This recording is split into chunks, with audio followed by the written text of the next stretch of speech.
Muy buenos días, sed bienvenidas y bienvenidos. Terminábamos en la sesión anterior diciendo que la paz era al mismo tiempo don y tarea. Y en esta querría centrarme justamente en esa cuestión, en lo que podemos llamar desde nuestra perspectiva cómo construir la paz.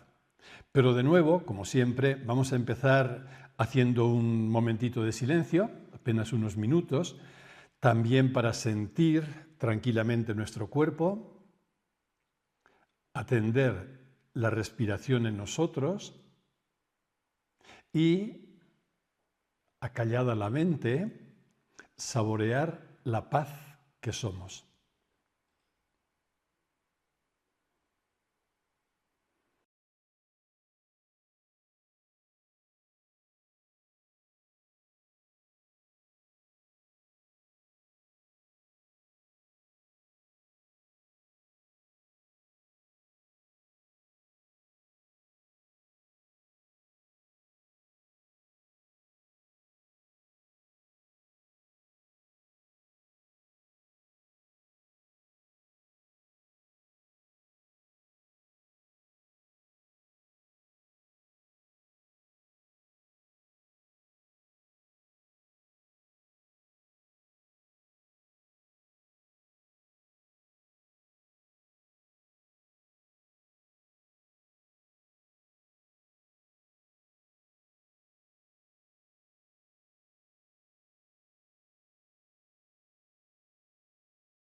Poco a poco hacemos una respiración profunda, pausada.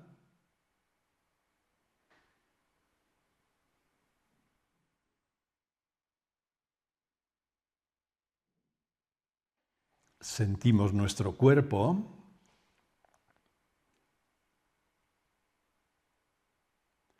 Y vamos abriendo los ojos para percibir la realidad que nos rodea.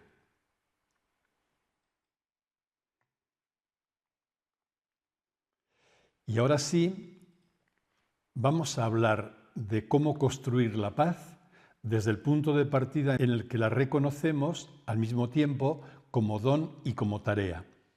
De hecho, todas las realidades valiosas son a la vez don y tarea. Realidades valiosas quiero decir, por ejemplo, la vida, la alegría, el amor, cualquiera, y como ellas también la paz.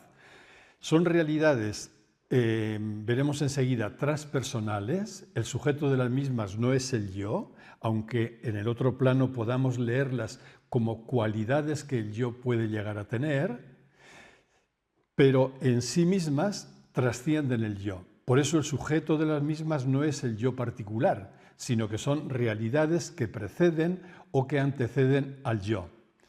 El sujeto, digo, no es el yo, aunque en algún momento las pueda considerar como cualidades suyas, pero hablando con propiedad o con rigor, vemos que son realidades anteriores a él.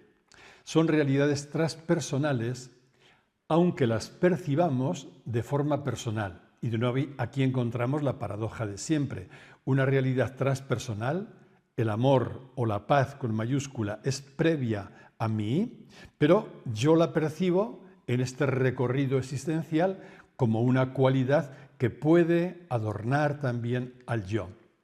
Y esto es reflejo de nosotros mismos, porque si tenemos en cuenta nuestra propia paradoja, como venimos recordando desde el principio, vemos que nos podemos percibir a la vez como consciencia ilimitada y como yo particular, y eso repito a la vez, y no es contradictorio. Podemos percibirnos como plenitud de presencia, y basta callar la mente para percibirlo así, y al mismo tiempo como una forma frágil, una forma temporal, impermanente. Podemos percibir nuestra identidad estable como aquello que no cambia y que no ha cambiado a lo largo de toda nuestra existencia, y al mismo tiempo como una personalidad impermanente sometida a un cambio constante. Esta es nuestra paradoja, formulada con diferentes expresiones, pero que todas apuntan a lo mismo. Una vez que nos reconocemos en ella, en esta paradoja, el riesgo es claro.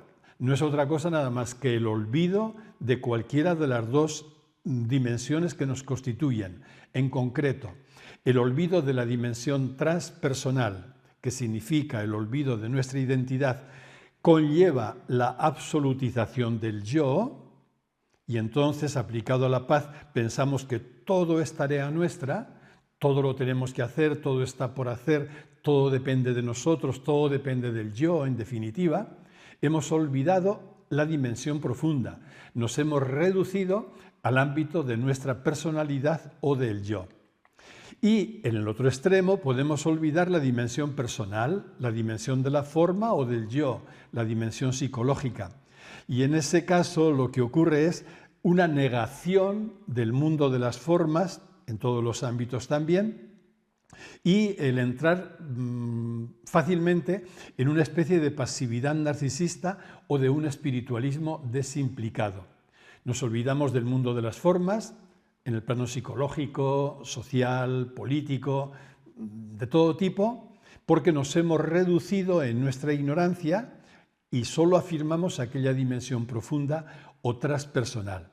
Lo cierto es que el olvido de cualquiera de los dos niveles o de las dos dimensiones, sea uno u otro, aunque tengan consecuencias diferentes, pero siempre es signo de lo mismo, es signo y manifestación de la ignorancia, es decir, de un error inicial o error de base.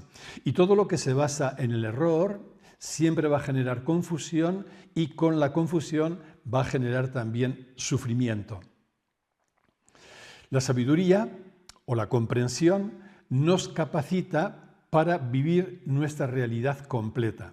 Es decir, para vivir de una forma práctica, de una forma lúcida, los dos niveles o las dos dimensiones que nos constituyen.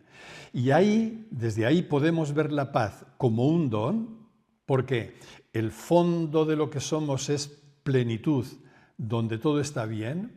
El fondo de lo que somos es paz, si preferimos esta palabra, y una paz que no está sometida a ningún riesgo, una paz estable, ¿no? Y ante esta afirmación suele ocurrir, cuando decimos en esa zona profunda de nuestra identidad todo está bien, suele ocurrir que de pronto aparezca por parte del yo una reacción airada por lo que el yo considera una justificación de injusticias flagrantes. Es normal escuchar a veces cuando se dice en ese nivel profundo está bien, que el yo reaccione diciendo, pero ¿cómo puede decir que todo está bien cuando estamos en un mundo que padece o que sufre injusticias tan evidentes, ¿no? Sencillamente lo que ocurre aquí es que estamos hablando de dos planos diferentes. El que en el nivel de las formas, en nuestro nivel psicológico, social y colectivo, haya justicias evidentes, no niega que en el plano profundo todo sea pleno y todo esté bien. Pero también el yo puede decir que la afirmación de que todo está bien denota una carencia del más mínimo sentido ético, como una persona que está viendo cómo funciona el mundo puede decir a pesar de todo está bien, según el yo, según nuestra mente, eso revelaría una indiferencia ante la injusticia social o política, en definitiva, colectiva de nuestro mundo. De nuevo aquí lo que ocurre es que desde la mente o desde el yo las cosas no se pueden ver de otra manera porque únicamente tiene una visión restrictiva, absolutiza el mundo de las formas o el mundo del nivel psicológico y entonces se queda solo con ese plano. El olvido de la dimensión profunda, del plano profundo, hace que resulte para él inaceptable lo que percibe, la situación que percibe en el mundo de las formas. De hecho, cuando estamos ahí en el estado mental que coincide con una consciencia de separatividad, en ese estado la mente está adjudicando constantemente etiquetas a todo lo que sucede y divide todo entre bueno, malo, verdadero, falso, justo, injusto, etc. Pero, aun sin ser consciente de ello, si a poquito que indaguemos nos daremos cuenta de que la mente coloca o adjudica esas etiquetas en función del yo. En función del yo, ¿qué quiere decir? Pues que en definitiva es bueno aquello que sostiene, alimenta y fortalece el yo. A eso le llamamos bueno. Y por el contrario llamamos malo, la mente llama malo aquello que cuestiona al yo, que lo amenaza o que lo pone en peligro. Me parece muy importante captar este funcionamiento de la mente, por lo que luego diré relativo justamente al relativismo, ¿no?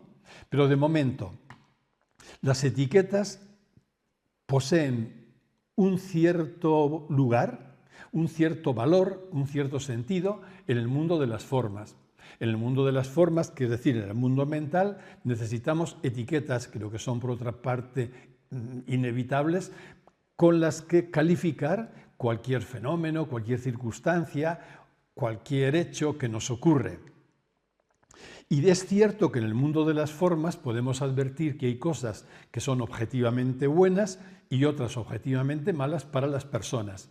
Estamos moviéndonos únicamente en ese nivel de las formas. Pero aquí surge la pregunta, ¿qué ocurre cuando trascendemos el mundo de las formas?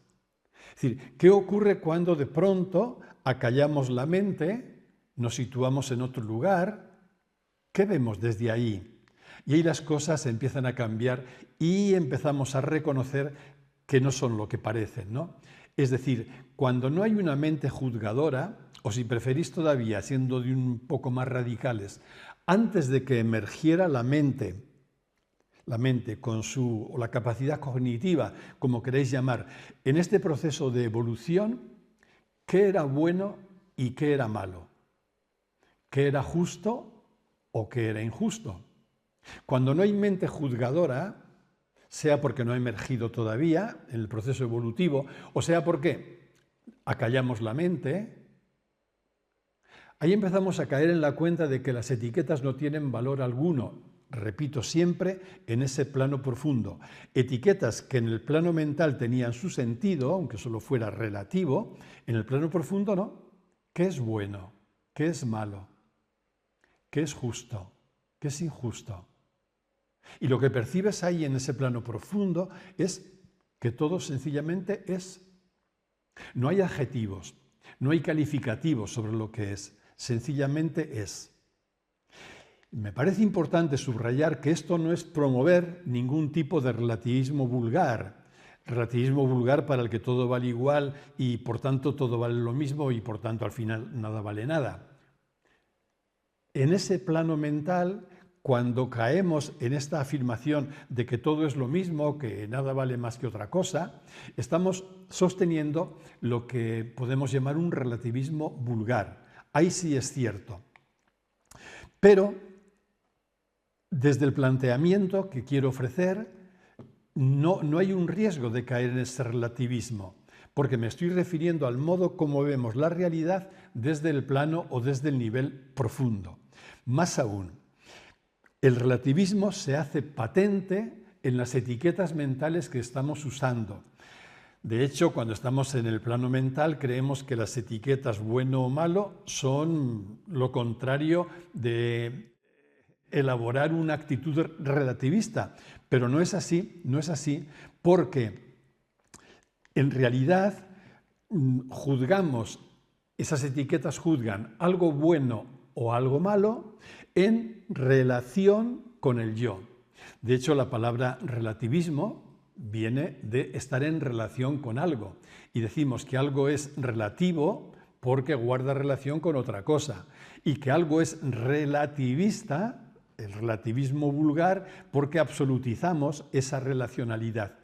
Pero, yendo más a lo hondo de la cuestión, vemos que toda etiqueta mental no puede ser sino relativa, porque cualquier etiqueta mental sobre lo que es bueno o malo, sobre lo que es verdadero o falso, sobre lo que es justo o injusto, son etiquetas mentales que nacen siempre, sin excepción, en relación con el yo.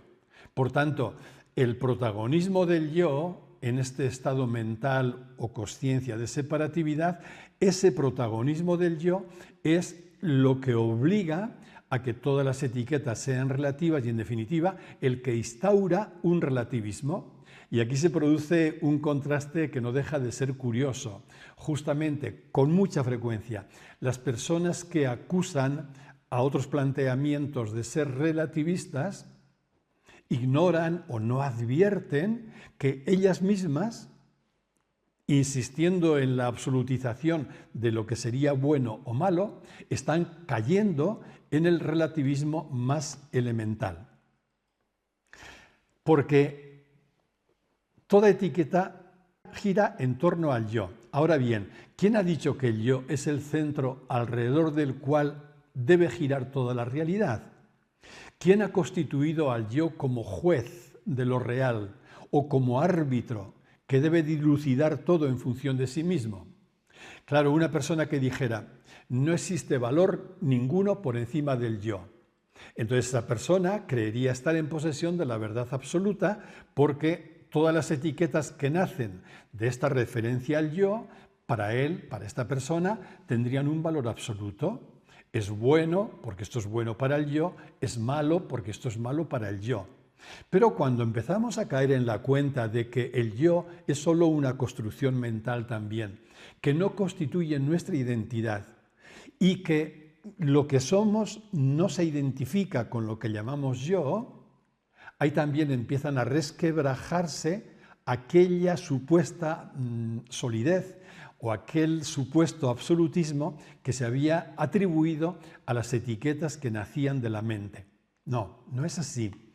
Si no somos el yo, de hecho, ¿por qué nos empeñamos en seguir viendo todo desde él, en lugar de verlo desde nuestra verdadera identidad? Viéndolo desde él, volvemos a caer ahí, en ese mundo reduccionista y en la mirada también reduccionista de nuestra mente. Y desde ahí, de nuevo, somos inducidos a la ignorancia y a la confusión. Pero ¿qué ocurre cuando dejamos de ver las cosas desde la perspectiva limitada, reduccionista del yo y nos situamos en nuestra verdadera identidad? Automáticamente el modo de ver la realidad cambia por completo. Y ello no significa negar el dolor, ni el dolor individual ni el dolor colectivo. No, no estamos absolutizando la dimensión profunda y olvidándonos del nivel de las formas. No, no significa negar el dolor. Somos seres sintientes y por tanto la frustración nos duele y nos dolerá siempre. Por más que hayamos vivido experiencias de comprensión profunda, por más que estemos anclados incluso en esa misma comprensión, eso, como decíamos en el encuentro anterior, no evita que siendo seres sintientes y sensibles como somos, seamos afectados por la frustración y por tanto por el dolor. El dolor es inevitable, ¿por qué? Porque es una experiencia sensorial, física o emocional, puede ser, pero siempre desagradable. Ese es el dolor. Y el dolor es un signo de identidad de todo lo que es impermanente, es decir, de todo lo que está sometido a cambio. Pero, a diferencia del dolor, el sufrimiento contiene un plus añadido por la mente que enrarece la vivencia del dolor hasta envenenarla, dramatizándola y prolongándola de una manera inútil. Este es el añadido mental. Por eso decimos y repetimos, a mi modo de ver con toda razón, que el 100% del sufrimiento, así entendido, lo coloca nuestra mente o lo añade nuestra mente. El dolor, por tanto, es inevitable, esa experiencia desagradable que sentimos en nuestro cuerpo o en nuestra sensibilidad, pero el sufrimiento supone un añadido que nuestra mente hace sobre aquella experiencia original, con lo cual la envenena de una manera o de otra. Lo que hace la comprensión o la sabiduría no es liberarnos del dolor, que nos seguirá acompañando mientras seamos seres sintientes. No, lo que hace es liberarnos del sufrimiento, porque la comprensión impide, mientras estamos en ella, anclados en ella, que nuestra mente añada historias y etiquetas en torno al dolor que nos afecta. Ahora bien, si todo lo anterior no negaba el dolor y la necesidad de gestionarlo, tampoco significa dejar de luchar contra el dolor, sea individual o colectivo.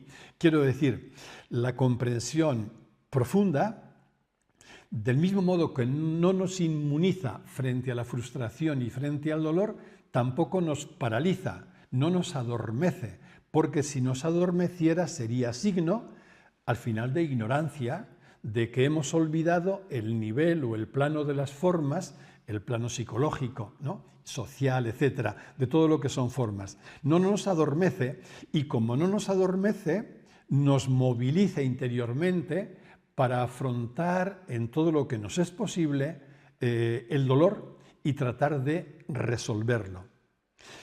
Lo que ocurre es que ese trabajo para resolver el dolor nacerá de otro lugar, porque si mi acción para querer quitar el dolor en mí y en el mundo nace de la mente, del yo o del ego, está naciendo desde la consciencia de separatividad, esa lucha, ese modo de compromiso, tendrá siempre un signo de reactividad. Es decir, estaremos reaccionando frente a algo que nos duele, por un motivo o por otro. Ahora bien, el hecho de que sea reactiva implica que no tengo ninguna garantía de que esa sea la acción adecuada y sobre todo, y esto es todavía mucho más importante, no tengo garantía de que esa acción sea constructiva. Con frecuencia, si no siempre, la acción que nace de la reactividad, lo que llamamos una reacción, tiene muchos ingredientes para que no logre a corto o largo plazo una situación todavía más complicada que aquella que intentaba modificar. Por el contrario, solo desde la consciencia de unidad es posible una acción adecuada y constructiva. Esto explica que con frecuencia también nos volvamos a hacer aquella pregunta: ¿de dónde nace mi acción? Mi acción nace desde una errónea consciencia de separatividad y entonces está marcada por la reactividad, o mi acción nace de una consciencia clara de unidad que le da a la acción un color completamente diferente. Esto nos lleva de nuevo al asunto de la paz, viéndola como don, pero desde el nivel de las formas reconociéndola como tarea, porque nos va a cuestionar también desde dónde nos comprometemos a favor de la paz, es decir, desde dónde queremos construir la paz. De cara a ello, quizá podamos empezar por tomar conciencia, retomando alguna pregunta del encuentro anterior o de la sesión anterior, y podemos cuestionarnos así: ¿qué es lo que a mí me altera y me quita la paz? Yo repaso mi vida, no tengo que irme necesariamente lejos. Por ejemplo, en estas últimas 24 horas, me pregunto, ¿qué me ha alterado a mí en estas últimas horas? ¿Qué me ha quitado la paz? Y tampoco tengo que buscar grandes alteraciones ni situaciones que me han trastornado mucho. No, aunque sean cosas pequeñitas, pero yo, ¿qué noto que me quita la paz o que me ha quitado la paz en este tiempo último? ¿Qué es lo que me ha alterado? Y es muy importante, al hacernos esta pregunta, no echar balones fuera. Echamos balones fuera cuando culpamos a otras personas, cuando culpamos a circunstancias o culpamos incluso a la vida. Es decir, es que si no me hubiera ocurrido esto, yo no hubiera perdido la paz. O si esta persona con la que me he encontrado me hubiera tratado de otra forma, no hubiera perdido la paz. No, esto en cierto modo, sin negar el lugar que circunstancias, personas, etcétera, ocupan, pero eso no es decisivo. Si yo vivo alteración o pérdida de paz, he de buscar la causa en mí mismo, en lo que en mí se ha despertado, aunque sea a raíz del encuentro con alguien. Eso significa no echar balones fuera. Y entonces esto me lleva a ver cómo reconstruir la paz, en primer lugar, conmigo mismo. Después de hacerme consciente de qué es lo que más habitualmente me quita la paz, qué es lo que más frecuentemente me altera, ¿qué pasos puedo dar para reconstruir la paz? La paz como tarea en mi propia persona. Y seguramente, sin ninguna duda, en esa tarea de reconstruir, en esa tarea de crear paz en mi persona, una cuestión básica será conectar con aquella paz de fondo que somos también. A partir del trabajo de construir la paz en mi persona, también me sentiré movilizado para construir la paz en mis relaciones. Ahí también puedo ver cómo están las relaciones, qué es lo que percibo como amenaza de las mismas, qué puede alterar el modo como vivo yo el mundo relacional, y a partir de ahí seguir. Y en todo caso, con todo ello, favoreciendo siempre y potenciando una consciencia de paz. La consciencia de paz no es algo diferente de la consciencia de unidad de la que venimos hablando. Una consciencia de unidad, que es aquella en la que nos reconocemos en nuestra identidad. La consciencia de unidad es otro nombre de paz. La consciencia de unidad es paz. Por eso, en tanto en cuanto vivo en conexión con la consciencia de unidad, estoy potenciando la consciencia de paz también a mi alrededor. Y en este camino de construir la paz, afirmar la paz como don de entrada, previo incluso a mí mismo, significa, lógicamente, eso, reconocer que me antecede, que nos antecede. Yo no construyo la paz en mí. La paz es un don, es un regalo que yo simplemente acojo, que descubro, y a partir de ese descubrimiento y esa acogida me veo movilizado a construir también la paz en este plano superior o plano de las formas. Pero lo cierto es que la paz como tal no depende de nosotros, esa paz profunda, ni siquiera es lo opuesto al conflicto. No. Sabemos que estas realidades que podemos escribir con mayúscula, la paz, la alegría, el amor, estas realidades no tienen opuesto, son realidades no duales que, por eso las escribimos con mayúscula, pueden abrazar lo que en el plano de las formas percibimos como polos opuestos. Por ejemplo, una alegría con mayúscula de fondo puede abrazar a la vez nuestras alegrías cotidianas con minúscula y nuestras tristezas. De modo que el hecho de acoger y abrazar una tristeza puntual que se hace presente en mi sensibilidad no me obliga a desconectar de aquella alegría serena de fondo.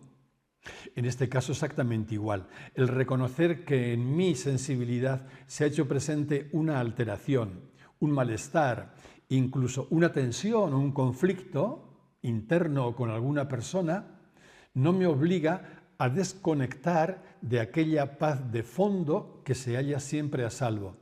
Y entonces en algún momento podré reconocer humildemente que la paz que soy de fondo no la estoy plasmando en mi funcionamiento habitual en una circunstancia concreta. Reconoceré ese desajuste o ese contraste, pero podré ver que también esta situación de tensión y alteración es abrazada por aquella paz de fondo que constituye mi identidad.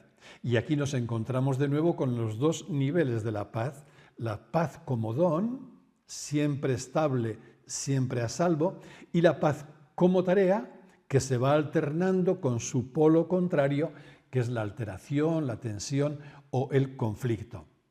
Pero cuando hablamos de la paz de fondo nos estamos refiriendo a la paz como otro nombre de lo real.